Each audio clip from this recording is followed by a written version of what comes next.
Hey guys, I'm Danielo, and today we're going to talk about customer service, some warranty stuff, but really how to take care of your brand new Phase 5. When you get your new Phase 5, you're going to be excited. You got a board that's super strong and is going to hold up. There's a few things you're going to want to try to do with it. One, heat. Heat is not good for wake surfers. When you store your board in the boat, you want to keep it away from maybe back lockers that are close to the motor because the excess heat can get to them. Board racks on the boat, they're okay. That's what they're for. We always suggest staying away from the bimini board racks.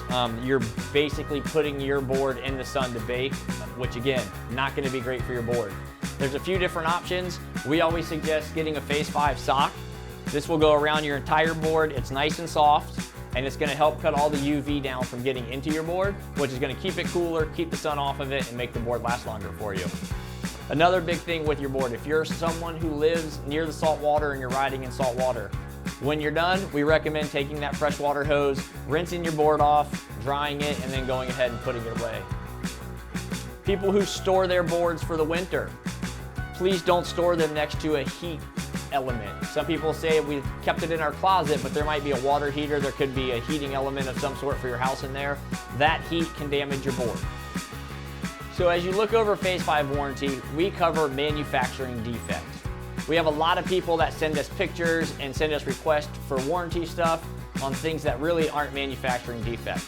One of the biggest things, and we're going to talk about those here with this board, is going to be pressure dents. When it comes to a surf style board with EPS foam, pressure dents are extremely common. You can get pressure dents on the bottom of the board from the pressure against the water while you're riding and doing tricks.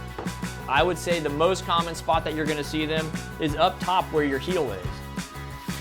Repetitive riding, doing airs and landing, all of your weights hitting your heels, and what happens is the foam eventually is going to give a little bit and you're going to have a pressure dent.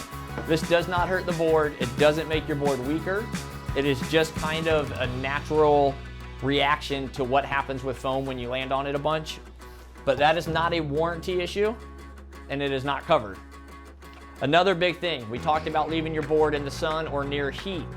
What that does, as you can see this board, it has a yellow tint to it compared to a new board. That's from the sun baking this board. This one was actually left in the sun long enough or next to something hot enough that it has bubbled. What happens is, as the EPS foam heats up, it will release a gas that will actually pop the glass away from the foam, and you will end up with a bubble in your board. Unfortunately, this is not covered, and it is very hard to fix. The only way to fix it would be to fill the bubble with resin, and you will always have a hard bubble there. The easiest way to avoid that, keep your board in a board sock, keep your board out of the sun. If you're on the lake and your board's in the board rack and you don't have a board sock, I suggest every now and then when you switch riders, grab your board out and dunk it in the lake, cool it off, and then put it back up there if you have to. The other issue that we have a lot of questions about are spider cracks or stress cracks. These show up more so on the carbon fiber skin boards because of the dark background of the carbon. But what this is even though you're being careful with your board, at some point it might hit the rack, it might hit the boat, it might hit something going from your house to the boat, on the dock, whatever. At that point of contact, you're going to see a white spot suddenly shows up on your board. If you look close, there'll be a lot of little tiny cracks.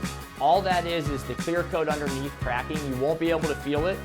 And it's just, unfortunately, again, kind of the nature of what the material is going to do. It's going to give a little bit. It's not going to let water into your board. It does not affect your board. Unfortunately, on a really nice carbon board, the first time you do it, it's going to bum you out and you're going to think your board's got this big ugly spot.